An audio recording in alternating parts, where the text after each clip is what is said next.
شهر رمضان الذي أنزل فيه القرآن هدى للناس وبينات من الهدى والفرقان. رمضان مبارك. السلام عليكم ورحمة الله وبركاته.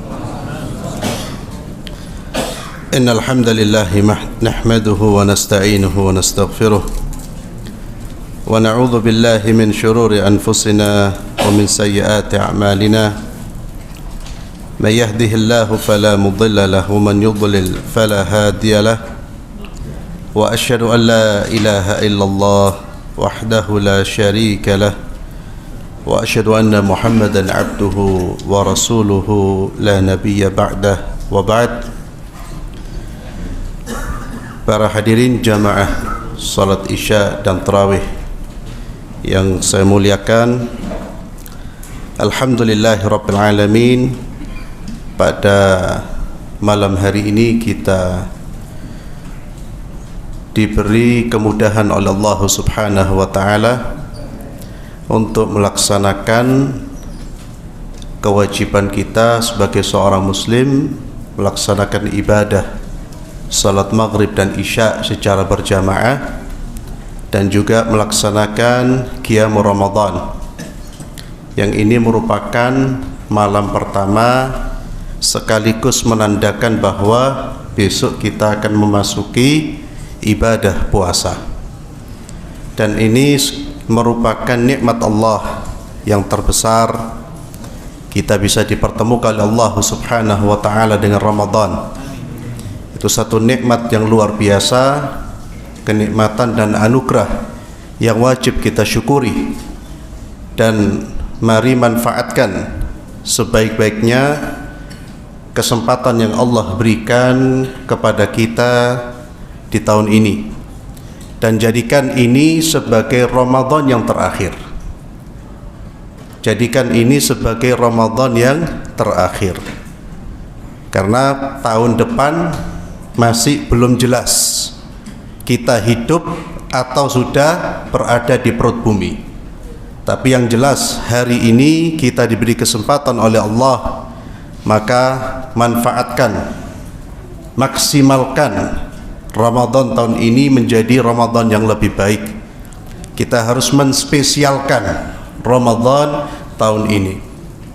Mudah-mudahan Allah Azza wa Jalla memudahkan segala urusan kita dan memudahkan kita menjadi orang-orang yang mengoptimalkan diri untuk taat dan patuh kepada Allah di bulan Ramadan. Para hadirin yang saya muliakan, saya ingin menyampaikan beberapa nasihat dari Syekh Abu Hamid Al-Ghazali rahimahullahu ta'ala terkait dengan puasa. Kita tahu bahwa puasa ini memiliki keutamaan yang luar biasa, keutamaan yang sangat dahsyat, dan Allah menjamin bagi mereka-mereka yang mampu berpuasa Ramadan dengan baik, ikhlas, sesuai dengan syariat, dia akan keluar dari bulan Ramadan dengan membawa ampunan dari Allah Subhanahu wa taala. Tidak hanya itu, terangkat derajatnya dan dia mendapatkan predikat sebagai orang-orang yang bertakwa. Tapi siapa yang melaksanakan ibadah puasa namun dia hanya mempuasakan perut, dia hanya mempuasakan diri dari makan dan minum, namun tidak mempuasakan diri dari apa yang dilarang oleh Allah, maka dia tidak akan mendapatkan apa-apa dari puasanya kecuali rasa dahaga dan rasa lapar. Ada beberapa nasihat yang disampaikan oleh beliau terkait dengan puasa, agar puasa kita itu menjadi puasa yang baik, puasanya orang-orang saleh, bukan orang-orang awam. Beliau mengatakan agar puasa kita menjadi puasa yang baik, yang pertama ghaddul basar wa kaffuhu 'anil ittisa' fi an-nadhar ila kulli ma yudham wa yukrah.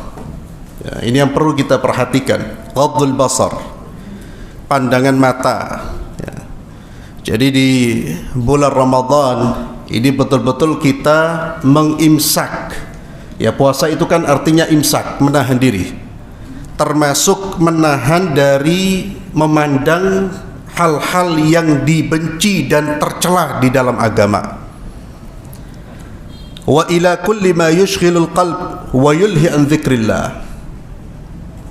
Dan jaga pandangan kita dari melihat hal-hal yang hanya menyibukkan hati dan memalingkan kita dari zikrullah. Biasanya pandangan yang memalingkan hati dari zikrullah itu ya kita memandang sesuatu yang tidak haram tapi tidak ada manfaatnya. Kalau yang haram jelas, maka jangan suka di bulan Ramadan dan bulan-bulan yang lain tentunya membuka HP kalau tidak ada keperluan. Tidak perlu mencari-cari berita ma yanfa'. Itu dapat membuat kita lalai mengambil waktu-waktu yang mulia di bulan Ramadan ini untuk melihat hal-hal yang tidak ada manfaatnya. Apalagi kalau kita baca kemudian terpengaruh, ya, akhirnya emosi dan lain sebagainya. Itu termasuk melihat sesuatu yang melalaikan dari zikrullah. Apapun yang melalaikan dari zikrullah jangan dilihat, jangan dibaca. Selamat kita insyaallah. Maka saya katakan kalau Ramadan ini, karena kita sering terganggu dengan gadget kita, matikan Pak. Ya, matikan. Kalau tidak perlu, tidak ada keperluan, dimatikan. Bukan di silent, dimatikan. Nanti ada waktu-waktu kita membuka, dibuka sebentar, dimatikan lagi. Kecuali orang yang memang harus mengaktifkan, ya, itu beda lagi. Kalau kita yang nggak perlu mengaktifkan terus dimatikan, demi Allah itu akan menyelamatkan kehidupan kita dari hal yang sia-sia, termasuk televisi, ya, termasuk televisi sudah dikurangi, walaupun hanya melihat berita Pak, dikurangi. Pandangan ini sekarang ini lebih banyak kemana? Ke mushaf.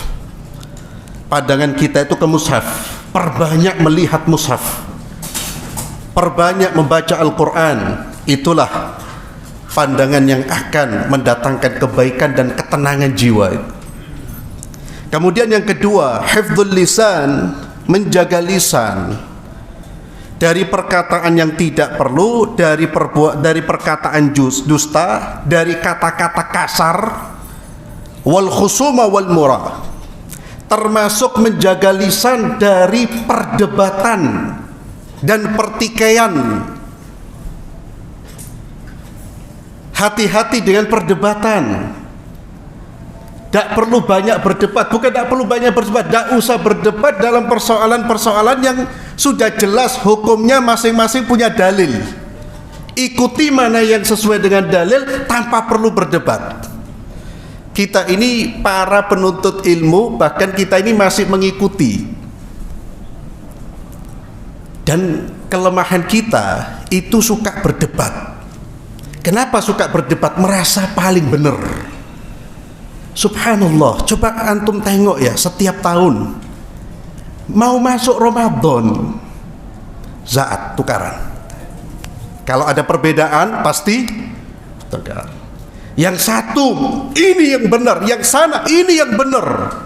Ya Allah ya Rabb, ini yang benar itu ente itu siapa? Ulama? Bukan. Antaman alim mujtahid lah. Wes tidak usah yang paling benar. Antum merasa ini baik, ikuti tanpa menyalahkan selama yang itu masih punya dalil. Ya, kemarin baru mau masuk kita Ramadan, mau mau khoyir-khoyiran, mau tunduk ibadah itu zaat dulu. Dan nanti antum tunggu ya, kapan kita akan bertikai lagi? Kapan biasanya? Masuk Lebaran, zaat lagi. Subhanallah. Coba sadari bahwa saya antum bukan ulama. Kalau bukan ulama lebih banyak mengunci, jangan banyak berdebat. Ini ada landasannya, ada ulamanya, ada imamnya, tafadhal. Bismillah. Karena apa, ikhwani fillah? Berdebat itu bisa mengeraskan hati kalau niat kita bukan karena Allah. Kalau niat kita hanya menang-menangan, kalau niat kita untuk menunjukkan siapa saya, bahwa saya ini benar, hati-hati. Hati-hati. Bahkan terkadang orang berdebat sudah tidak mengikuti etika dan adab. Kata-kata kotor, menghina, merendahkan, akhirnya jatuh pada perbuatan ghibah. Maka ghiftul lisan, kata beliau. Bahkan Imam Sufyan Ats-Tsauri rahimahullah mengatakan, al-ghibah tufsidu shaum. Ya, fasad di sini bukan botlan, tapi merusak pahalanya. Hati-hati dengan ucapan, hati-hati dengan ghibah. Kemudian yang ketiga, ikhwani fillah, kaffus sama' anil isgha ila kulli makruh. Ya, antum jaga pandangan, jaga lisan, kemudian jaga pendengaran. Subhanallah, hati-hati ikhwani fillah. Pak, tutup telinga kita dari semua pembicaraan yang tidak bermanfaat, apalagi ya nyanyian-nyanyian yang na'udzubillah. Buka telinga kita untuk mendengarkan nasihat, untuk mendengarkan bacaan Al-Quran. Ini Ramadan, ini bulan suci, jangan kita kotori dengan mendengarkan hal-hal yang tidak bermanfaat. Menjaga kaffus sama' anil isra ila kulli makruh. Kemudian yang keempat, kata beliau, kaffu baqiyatil jawarih anil atham. Menjaga seluruh anggota tubuh kita dari perbuatan dosa, tangan kita, kaki kita, termasuk waqaful batn anisyubhat, menjaga perut dari barang syubhat waktu iftar, ketika berbuka. Di antara kita ada yang pebisnis, ya, bisnis kurma, sarung, baju, ya. Hati-hati dengan dusta. Hati-hati dengan sumpah. Hati-hati dengan merendahkan atau menjatuhkan bisnis orang lain. Uang kita, fulus kita bisa jadi bercampur halal wal haram. Kalau sudah bercampur jadi syubhat. Eman, paginya sudah menahan lapar, makanannya makanan syubhat. Kenapa? Kadang kedzib. Tidak menjaga hati, tidak menjaga etika ketika berdagang, ketika berbisnis. Cari keberkahan. Apalagi kalau jelas apa yang kita cari di dalam mencari nafkah itu barang yang haram, na'udzubillah. Ya. Kaful batn, dijagal. Jangan sampai makanan yang masuk ke mulut kita, yang masuk ke mulut keluarga kita, perkara-perkara yang syubhat, apalagi yang haram. Kemudian yang kelima, kata beliau, alla yastakthir minat ta'amil halal waqtul iftar. Ya. Jangan banyak makan kalau sudah iftar, Pak. Ya. Jangan banyak makan kalau sudah iftar. Perhatikan. Subhanallah, puasa itu imsak. Puasa itu menahan diri. Kita orang sudah menahan diri di waktu pagi, tidak makan, tidak minum. Jangan kemudian lepas, tidak terkontrol ketika iftar. Tafadhal, makan yang halal. Nabi SAW menganjurkan ketika berbuka dengan apa? Rutab. Kalau tidak ada dengan tamar, tidak ada dengan air. Ikuti sunnah Rasulullah SAW, makan yang secukupnya. Halal itu tetap harus terbatas, jangan berlebihan. Sesuatu yang berlebihan dibenci, apalagi berlebihan itu pasti akan berdampak pada ibadah kita. Coba antum perhatikan, kalau perut kenyang, tarawihnya gimana? Berat ya akhi. Antum tarawih perut kenyang, terus kemudian datang ke Syafi'i, karpetnya masya Allah AC-nya Masya Allah, abot, ngantuk. Ya.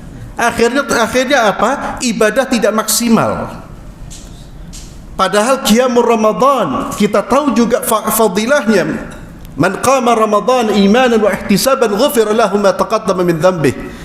Man shalla ma'al imam hatta yansarif kutiba lahu qiyamul laila. Orang yang salat di malam hari qiyamul Ramadan ihtisaban iman wa ihtisaban, karena atas dorongan iman dan mengharapkan pahala dari Allah, Allah akan ampuni dosa-dosanya. Siapa yang salat di malam hari qiyamul Ramadan bersama dengan imam sampai selesai, tercatat baginya salat semalam suntuk.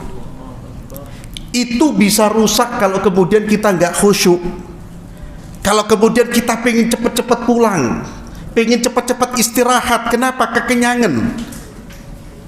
Maka beliau mengingatkan jangan banyak makan, Mbak. Dibatas, tetap terbatas, dikontrol. Alhamdulillah pagi saya sudah bisa mengontrol yang halal, tidak saya makan. Kalau sudah waktu berbuka, jangan kemudian tidak ada kontrol sama sekali. Yang terakhir kata beliau, ayyakuna qalbuhu ba'dal iftar muttariban bainal khawfi war raja. Hati kita itu Pak, walaupun sudah puasa, sudah sholat, itu harus terus seimbang antara rasa takut dan raja, berharap kepada Allah subhanahu wa ta'ala. Tidak ada jaminan puasa kita terima oleh Allah, namun kita terus berharap, minta kepada Allah. Tadi doanya Nabi Allah Ibrahim apa? Ketika selesai membangun Ka'bah, apa doanya? Rabbana taqabbal minna. Ya Allah. Nabi Allah Ibrahim, Nabi Allah Ismail, Nabi membangun Ka'bah, diperintahkan oleh Allah, selesai berdoa, ya Allah terimalah ya Allah. Ini untuk menjaga agar kita terus menjaga ketawadhuan, juga terus mengoreksi diri, terus beristighfar sekalipun kita sudah beribadah kepada Allah subhanahu wa ta'ala. Jangan merasa ibadah saya pasti diterima oleh Allah, itu berbahaya. Akhirnya tidak ada rasa takut kepada Allah subhanahu wa ta'ala. Ini 6 hal yang disampaikan oleh beliau, yang saya kira insya Allah memberikan manfaat kepada kita. Besok kita memasuki puasa Ramadan, jaga betul puasa kita. Selain itu saya ingin menambahkan apa yang dipesankan oleh Nabi SAW, man sama Ramadanan imanan wa ihtisaban. Ya, dorongan iman, dorongan dia berpuasa karena dia tahu, dia keimanan dia bahwa ini wajib. Yang kedua adalah ihtisaban, pastikan puasa kita karena Allah subhanahu wa ta'ala, bukan karena orang lain, bukan karena sungkan, bukan karena tidak enak. Na'udzubillah, itu bisa merusak ibadah puasa kita. Barakallahu fikum wal afu minkum. Wassalamualaikum warahmatullahi wabarakatuh.